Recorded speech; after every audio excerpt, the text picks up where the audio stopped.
The bells begin ringing long before the sun appears. Across medieval Europe, while kings sleep behind stone walls and merchants dream of tomorrow's profits, another world is already awake. Hidden behind thick monastery walls, illuminated only by flickering candlelight, silent figures rise from narrow wooden beds. They speak no words. Their day begins not with breakfast or conversation, but with prayer. To the outside world, they were mysterious men who abandoned wealth, family, ambition, and even their own names. Some believed they possessed secret knowledge. Others saw them as saints. A few feared them as powerful figures who quietly shaped kingdoms from the shadows. But who were the medieval monks? What kind of life could convince a healthy young man to surrender every possession, live under strict rules, and spend decades in silence, obedience, and relentless routine? Were monasteries prisons of faith or places of extraordinary freedom? And how did these secluded communities become some of the greatest centers of knowledge in European history? The answers reveal a world far more complex than most people imagine. Because behind the monastery gates lay a hidden civilization, one that preserved ancient wisdom, influenced kings, transformed agriculture, healed the sick, copied thousands of priceless books, and quietly carried European civilization through centuries of uncertainty. To understand their secret life, we must leave behind our modern assumptions. We must travel nearly 1,000 years into the past. The year is around 1000. Europe is a continent in transition. Mighty castles dominate the landscape. Great cathedrals stretch towards heavens. Forests cover enormous regions, while villages cluster around rivers and fertile fields. Life expectancy is short, disease is common, war between rival lords is frequent, famine can arrive after a single failed harvest, and most people never travel more than a few miles from where they are born. Faith is woven into every part of daily life. Church bells mark the passing of time. Religious festivals shape the calendar. The fear of sin, judgment, heaven, and hell influences decisions from birth until death. Yet within this deeply religious society exists an even more demanding path, a life dedicated entirely to God. Behind monastery walls, ordinary concerns disappear. There are no personal fortunes, no political campaigns, no marriages, no private homes. Instead, every hour belongs to a higher purpose. But monasteries did not appear overnight. Their origins stretch back centuries before medieval Europe reached its height. In the deserts of Egypt during the 3rd and 4th centuries, men seeking spiritual purity withdrew from society. These early Christian hermits believed that solitude offered the clearest path towards understanding God. Living in caves or crude shelters, they survived with almost nothing, devoting themselves to prayer, fasting, and contemplation. Some became famous for their remarkable discipline. People traveled great distances simply to hear a few words of wisdom from these desert ascetics. Yet complete isolation proved difficult for many followers. Gradually, communities formed. Rather than living entirely alone, monks gathered under shared rules, combining solitude with cooperation. This evolution transformed scattered hermits into organized religious communities. One of the most influential figures in this transformation was Benedict of Nursia. Around the 6th century, Benedict established principles that would shape Western monastic life for generations. His Rule of Saint Benedict was not simply a religious text, it was a practical guide for building stable communities where prayer, work, humility, discipline, and mutual responsibility existed in careful balance. Its wisdom was surprisingly practical. Monks were expected to work with their hands. They were expected to read, to obey, to avoid unnecessary luxury, to eat in moderation, to sleep enough for health, but never indulge laziness. Most importantly, every aspect of life followed an organized rhythm designed to eliminate chaos and cultivate discipline. The Benedictine motto became beautifully simple: ora e labora, pray and work. These two words defined centuries of monastic existence. By the High Middle Ages, monasteries had spread across much of Europe. Some stood atop isolated mountains, others overlooked rivers or fertile valleys. Many were built deliberately far from crowded towns, allowing communities to pursue quiet lives removed from worldly distractions. Yet, paradoxically, these isolated places would become deeply connected to the surrounding world. Pilgrims sought refuge there. Travelers found shelter. The poor received food. The sick looked for care. Kings requested advice. Nobles donated land. Scholars searched for manuscripts. Although monks withdrew from society, society constantly came to them. But becoming a monk was never an easy decision. Imagine being a young man in medieval Europe. Perhaps you are the younger son of a noble family, unlikely to inherit land. Perhaps you're the child of farmers, exhausted by endless labor. Maybe you witnessed the horrors of war or survived a devastating epidemic.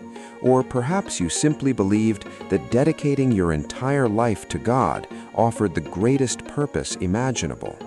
Whatever your reason, entering a monastery meant leaving your previous identity behind.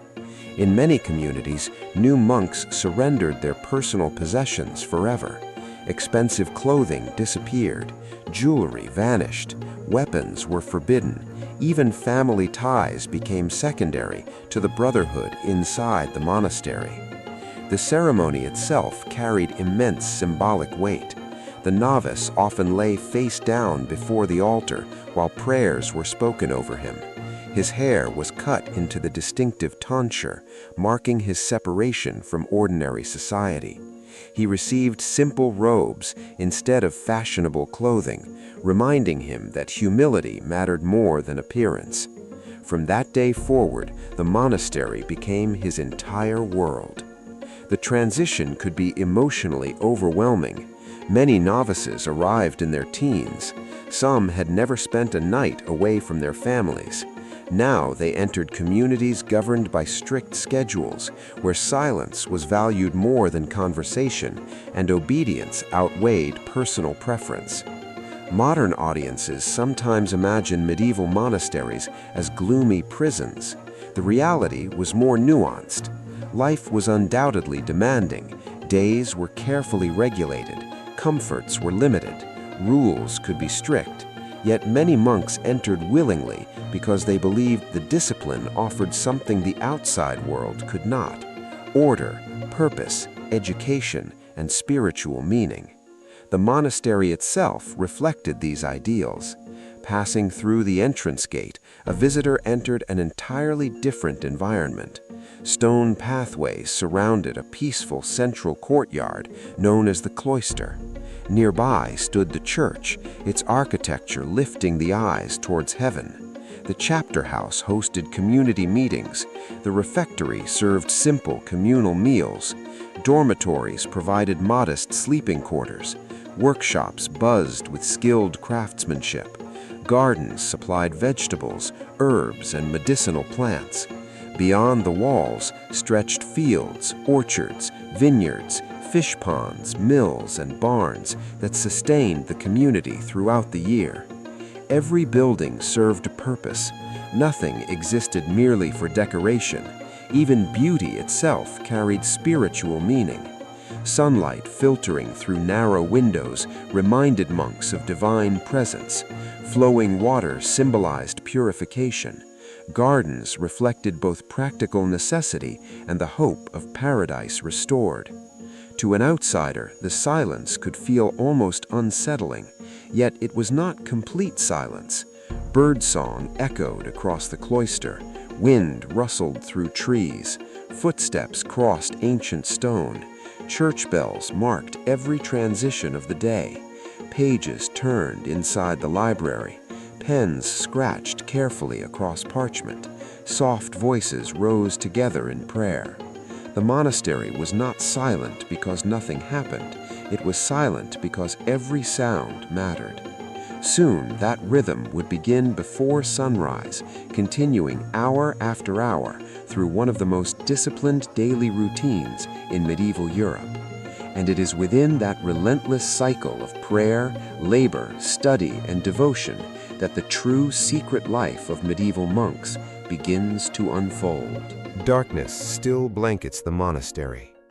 The stars remain visible above the stone rooftops, and the cold air hangs motionless over the cloister gardens. Most of medieval Europe is asleep, but inside these walls, the day has already begun. A single bell breaks the silence. Its deep, measured sound echoes through narrow corridors and sleeping chambers, calling every monk to arise. There is no snooze button, no hesitation, no private schedule. Within moments, dozens of figures wrap themselves in heavy woolen habits and quietly make their way toward the church. No one speaks. The silence is intentional, a reminder that the first conversation of the day belongs not to one another, but to God.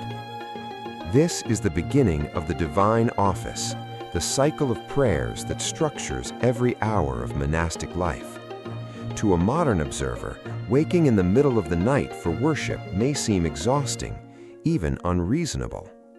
Yet, for medieval monks, it represented one of the highest forms of devotion.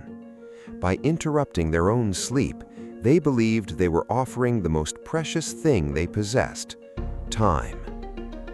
Inside the church, candles flicker against carved stone columns. Their warm light barely reaches the vaulted ceiling. Shadows move gently as monks take their places in wooden choir stalls, facing one another across the aisle. Then the chanting begins. The sound is unlike ordinary speech. Psalms are sung in measured rhythms, often in Latin, the language of the Western Church. Voices rise and fall together until individual identities disappear into a single harmonious current. For hours each day, this music fills the monastery. These chants are not performances for an audience. They are acts of worship, carefully repeated generation after generation. Long before musical notation became widespread, monks preserved melodies through disciplined teaching and memory. Over time, these traditions evolved into what we now call Gregorian chant, a form of sacred music that still survives centuries later. When the final prayer ends, the brothers leave as quietly as they arrived. Outside, the eastern horizon begins to glow. A new day has begun. But prayer alone does not define monastic life. The rule of Saint Benedict insists that idleness is dangerous. Work is not a punishment, but an essential part of spiritual discipline. Every monk is expected to contribute according to his abilities. Some head towards the fields, others enter workshops. A few disappear into kitchens where simple meals are prepared. Experienced craftsmen repair tools, shape timber, or maintain stone buildings. Younger novices sweep corridors, fetch water, or tend livestock. Unlike many medieval nobles, monks rarely viewed physical labor as beneath their dignity. Working with the hands cultivated humility. Planting crops required patience. Harvesting demanded cooperation. Repairing buildings reminded the community that every structure, no matter how magnificent, depended on constant care. Many monasteries became remarkably productive. They cleared forests, drained marshlands, developed irrigation systems, and introduced improved farming methods that increased harvests. Their careful management of land often transformed neglected regions into thriving agricultural landscapes. These achievements were not driven by profit alone. A successful harvest meant feeding the brothers throughout winter, providing charity to the poor, and supporting travelers who arrived seeking shelter. Hospitality formed another important part of monastic life. Throughout medieval Europe, roads were often dangerous. Inns could be scarce, especially in remote areas. Monasteries frequently opened their gates to pilgrims, merchants, scholars, and ordinary travelers. The rule of Saint Benedict instructed that guests should be welcomed with respect, as though receiving Christ himself. Some visitors stayed only a single night. Others remained for weeks while recovering from illness or preparing for long journeys. Within these walls, strangers found food, warmth, and safety. For many medieval travelers, the monastery represented one of the most dependable places of refuge in an uncertain world. After the morning's work comes another gathering. The monks assemble once again inside the church for additional prayers. Their entire day unfolds according to a sacred rhythm known as the canonical hours. Prayer, work, study, prayer again, meals, more work, more prayer. This repeated cycle shapes not only their schedule, but also their perception of time itself. Instead of measuring life through personal ambition or commercial success, monks experience each day as a continuous return to spiritual reflection. Even meals follow strict customs. The refectory is simple but orderly. Long wooden tables stretch across the hall. Before eating, prayers are offered. During the meal itself, conversation is usually forbidden. Instead, one monk stands at a lectern reading aloud from scripture or other approved religious texts while everyone else eats quietly. The food is plain by noble standards. Fresh bread, vegetable soups, beans, cheese, seasonal fruits, fish where available. Wine diluted with water was common in many monasteries because clean drinking water could not always be guaranteed. Meat from four-legged animals was generally restricted for many monks, although practices varied between different religious orders and changed over time. The purpose was not to make life miserable. Moderation trained self-control. Every meal reminded the community that nourishment served survival, not indulgence. Yet, despite these ideals, monastery kitchens were often more sophisticated than those found in ordinary peasant homes. Large communities required careful planning. Grain had to be stored, bread baked daily, beer brewed in many northern monasteries, medicinal herbs cultivated in carefully organized gardens. The efficiency of these operations reflected centuries of accumulated experience. After the meal, silence often continues. To modern ears, prolonged silence may sound lonely. For medieval monks, it served another purpose. Speech has power. Words can comfort, but they can also wound, distract, encourage pride, or spread conflict. Periods of silence allowed attention to turn inward. They created space for reflection. Not every monastery enforced silence equally, but many restricted unnecessary conversation, especially during certain hours of the day. Communication still happened. Gestures developed for routine tasks. Essential discussions took place when required. Laughter existed. Friendships formed between older and younger monks. The monastery was not an emotionless machine. It was a community shaped by discipline rather than constant conversation. As the afternoon progresses, another group of monks enters one of the monastery's most remarkable spaces, the scriptorium.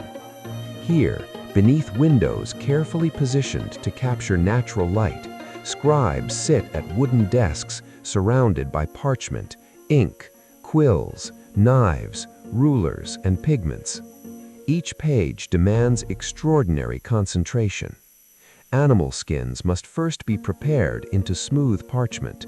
Lines are measured carefully. Letters are copied by hand with astonishing precision. Mistakes can require painstaking correction. A single manuscript may take months or even years to complete. Their work extends beyond copying the Bible. Monastic scriptoria preserved the writings of early Christian thinkers, legal texts, histories, scientific observations, philosophical works, and many surviving writings from ancient Greece and Rome. Without generations of patient scribes, countless classical texts might disappear forever. This labor required immense discipline. Imagine copying thousands upon thousands of words without modern lighting, keyboards, or printing presses. One careless movement could ruin hours of work. Yet page after page emerged with breathtaking accuracy, decorated with colorful initials, gold leaf, and intricate illustrations that transformed books into works of art. In an age when every manuscript had to be copied by hand, books were among the most valuable possessions a monastery could own. Knowledge itself became a sacred responsibility. Outside the library, however, another challenge quietly shaped every monk's life. The greatest struggle was often invisible. It was not hunger, nor physical labor, nor cold winters. It was the battle within the human mind. Temptation, pride, envy, doubt, loneliness, impatience. At first glance, a medieval monastery appears detached from the outside world. Its stone walls promise silence, its cloisters encourage reflection, its bells measure time by prayer rather than politics. Yet beyond those walls, kingdoms rise and fall, dynasties compete for power, and armies march across Europe. It would seem impossible that communities devoted to humility and contemplation could influence events far beyond their gates. And yet, they did. Not through swords, not through armies, but through knowledge, land, trust, and time. As the centuries passed, many monasteries accumulated remarkable wealth, not because individual monks pursued riches, but because the institutions themselves became indispensable to medieval society. Kings donated land in hopes of earning spiritual favor. Nobles endowed monasteries with forests, vineyards, mills, and farms, believing such gifts would support prayers for their souls. Wealthy families funded new churches, libraries, and hospitals, leaving lasting legacies within monastic walls.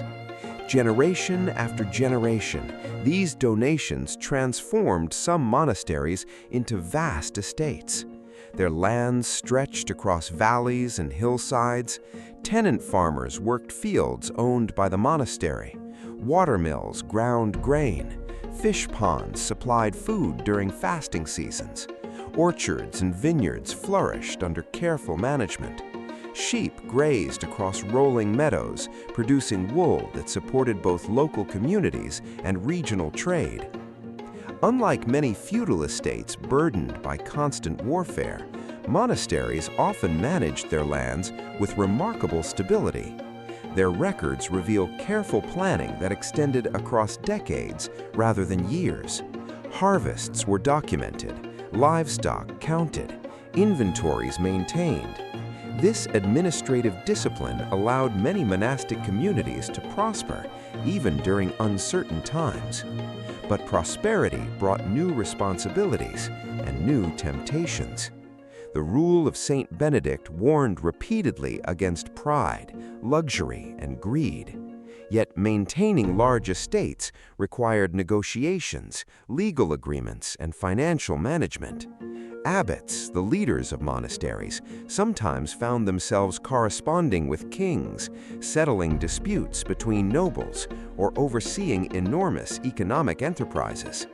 The balance between spiritual devotion and worldly responsibility became increasingly difficult to maintain.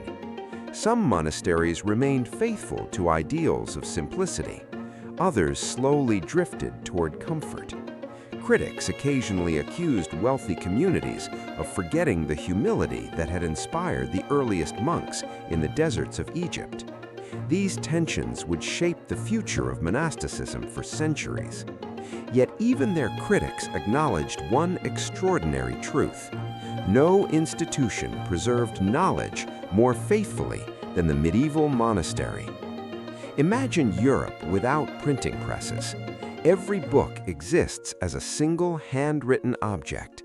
If fire destroys a manuscript, its contents may disappear forever. If no one copies an ancient text, an entire chapter of human history can vanish within a generation. In this fragile world, monasteries became guardians of memory. Inside their libraries rested works copied with astonishing patience. The Bible occupied the highest place of honor, but it was far from the only text. The writings of church fathers such as Augustine and Jerome were studied carefully. Histories recorded the rise and fall of empires. Medical treatises preserved practical knowledge inherited from the ancient world. Works of philosophy survived through generations of monastic copying. Even texts by pagan Roman authors, whose ideas did not always align perfectly with Christian teaching, were often preserved because monks recognized their literary, historical, or educational value. Without this quiet labor, much of the surviving literature of classical antiquity might never have reached the Renaissance. Each manuscript represented thousands of hours of concentrated effort. Parchment had to be prepared from animal skins, ink mixed by hand, pigments ground from rare minerals and plants, gold leaf applied with extraordinary precision. The most magnificent manuscripts became masterpieces of both scholarship and art. Brilliant blues made from imported lapis lazuli, rich reds extracted from precious pigments, intricate borders filled with vines, flowers, birds, and symbolic creatures. Every decorated letter reflected not only artistic skill, but profound patience. To modern readers accustomed to digital text, it is difficult to imagine the value of a single book. In many monasteries, a library containing only a few hundred volumes represented one of the greatest collections of knowledge in an entire region. Books were chained to desks, catalogs carefully maintained, losses recorded immediately. Knowledge was not simply stored, it was protected. But monasteries did more than preserve the past. They also educated the future. Young novices learned to read and write. Some monasteries operated schools that instructed boys destined for both religious and secular careers. Latin grammar, rhetoric, music, arithmetic, astronomy, and theology formed the foundation of learning.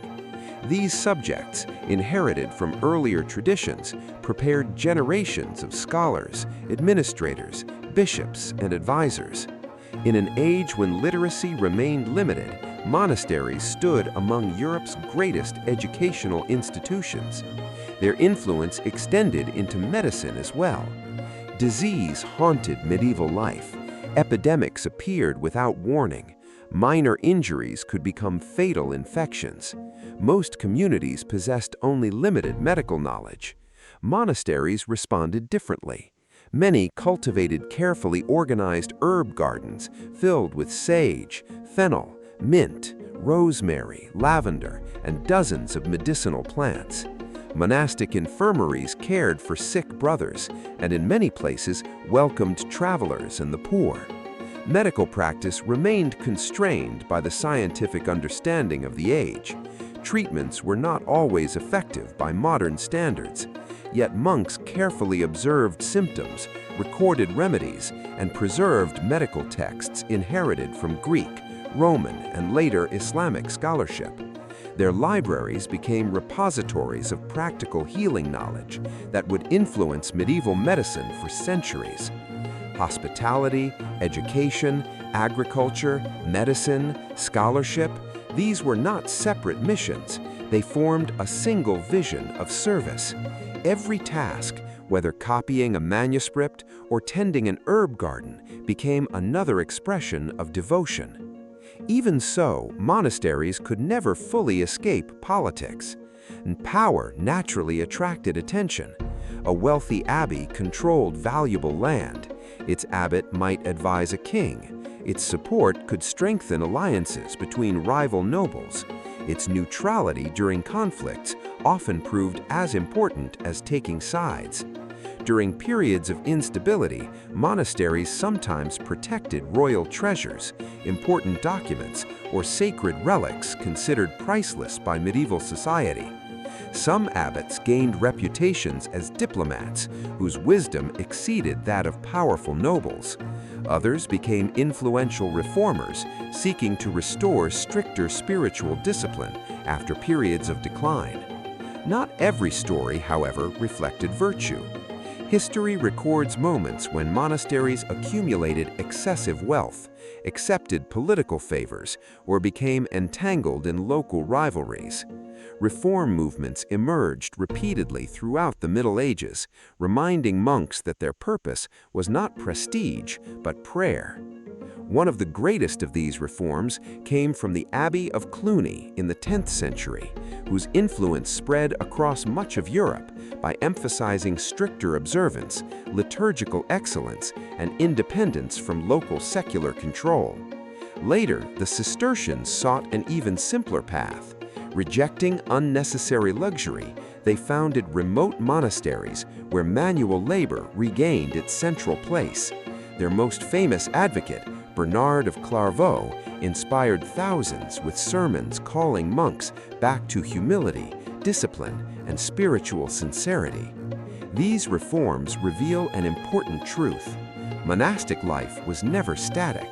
Every generation wrestled with the same question: how could communities remain faithful to ideals of simplicity while living within a changing and increasingly complex world? Perhaps nowhere was this struggle more visible than inside the library. A monk copying a manuscript understood that he was preserving ideas that might outlive kingdoms. Outside, wars reshaped borders, dynasties disappeared, castles crumbled. Inside the scriptorium, page after page continued to emerge. In the middle of the 14th century, the familiar rhythm of medieval Europe began to falter. For generations, monastery bells had marked the passing of peaceful days. Fields had been planted and harvested according to the seasons. Manuscripts had been copied one careful page at a time. Communities had lived by routines that seemed almost timeless. Then, in 1347, ships arriving from the Black Sea carried more than merchants and cargo. They carried one of history's deadliest pandemics. Within a few years, the Black Death spread across Europe with terrifying speed. Modern historians estimate that it claimed the lives of tens of millions of people, perhaps between 1/3 and 1/2 of Europe's population. Villages disappeared, trade collapsed, families were torn apart, entire communities struggled to bury their dead. No monastery, no matter how isolated, was completely beyond its reach. The disease entered through pilgrims, travelers, merchants, and even members of the monastic communities themselves. Ironically, the very hospitality that monasteries had offered for centuries now increased their exposure to the epidemic. One sick traveler could unknowingly carry death through the monastery gates. The consequences were devastating. Chronicles written by monks describe communities losing brothers faster than they could replace them. Choir stalls, once filled with voices, became silent. Libraries stood untouched as scribes fell ill. Fields were left uncultivated because there were too few hands to work them. Yet, amid unimaginable suffering, monks continued to perform the duties they believed God had entrusted to them. Many cared for the sick when others fled. They comforted the dying. They buried the dead. They prayed for entire communities that had no one left to pray for them. These acts required extraordinary courage. Unlike modern physicians, medieval monks knew nothing of bacteria or viruses. They could not understand how the disease spread. Their care could not stop the plague, but they continued their work despite the enormous personal risk. Countless monks died in the process. The Black Death changed monastic life forever. With so many experienced brothers lost, many monasteries struggled to maintain their traditions. Economic hardship followed. Donations declined as noble families faced their own financial crises. Some once thriving monasteries never fully recovered. Others adapted. The survivors rebuilt libraries, they recruited new novices, they restored abandoned farmland, they preserved the routines that had sustained their communities for centuries. But Europe itself was changing. Cities grew larger, universities expanded, trade networks connected distant regions. Knowledge increasingly flowed through new institutions alongside the old. Then came another invention that quietly transformed history. Around the middle of the 15th century, Johannes Gutenberg perfected movable type printing in Europe. For centuries, monks had copied every manuscript by hand. Now, books could be reproduced far more quickly and in far greater numbers. The printing press did not erase the importance of monasteries overnight, but it fundamentally changed their role. Knowledge no longer depended entirely upon the patient work of scribes. Ideas could travel faster than ever before. Libraries expanded beyond monastic walls. Education reached wider audiences. The world was entering a new age. Soon after that came another profound transformation. The Renaissance encouraged renewed interest in classical learning, science, and the arts. Then, in the 16th century, the Protestant Reformation challenged long-established religious institutions across much of Europe. Many monasteries were dissolved, their lands were confiscated, their treasures destroyed, sold, or transferred elsewhere.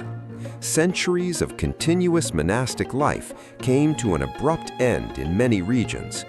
Yet, even during these turbulent times, not every monastery disappeared. Across Catholic Europe, countless communities survived. Some embraced reform. Others renewed their commitment to simplicity and education. New religious orders emerged, responding to changing societies while preserving ancient traditions of prayer and service. The image of the medieval monk slowly evolved, but it never vanished. Today, centuries later, many monasteries still stand. Some remain active places of worship. Others have become museums, libraries, universities, or historic landmarks. Visitors walk through peaceful cloisters once crossed by anonymous monks whose names history has forgotten. They admire illuminated manuscripts created by hands long turned to dust. They listen to Gregorian chant echo beneath stone vaults, hearing melodies that have survived nearly 1,000 years. Perhaps the greatest legacy of medieval monks cannot be measured by buildings or land. It can be measured by what endured. When political borders shifted, they preserved books. When famine struck, they cultivated fields. When travelers were vulnerable, they opened their doors. When disease spread, many chose compassion over self-preservation. When ancient knowledge risked disappearing forever, they copied it patiently, line after line, page after page, generation after generation. Their lives were often quiet. Their names rarely appeared in royal chronicles. Yet history is not shaped only by kings, generals, and conquerors. Sometimes it is shaped by those who rise before dawn, light a candle, sharpen a quill, plant a seed, tend a garden, welcome a stranger, or preserve a single manuscript that will inspire people centuries later. The medieval monastery was never a perfect world. Its communities experienced moments of remarkable humility and moments of undeniable failure. Some accumulated excessive wealth, others lost sight of their founding ideals. Like every human institution, monasteries reflected both the strengths and weaknesses of the people who inhabited them. But reducing medieval monks to simple stereotypes, either as flawless saints or isolated mystics, misses the extraordinary complexity of their lives.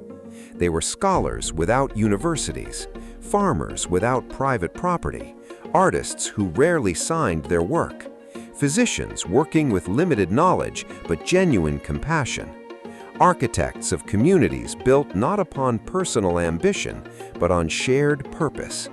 They believed that discipline could shape character, that silence could deepen understanding, that work possessed dignity, that knowledge deserved preservation, and that even the smallest daily acts, repeated faithfully over a lifetime, could become something extraordinary.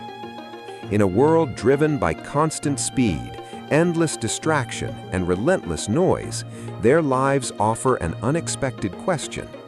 What might we discover if we measured success not only by what we achieve, but by what we preserve? If we valued patience as highly as productivity? If we made space for silence in lives filled with endless conversation? The answers may never be found within the walls of a medieval monastery alone.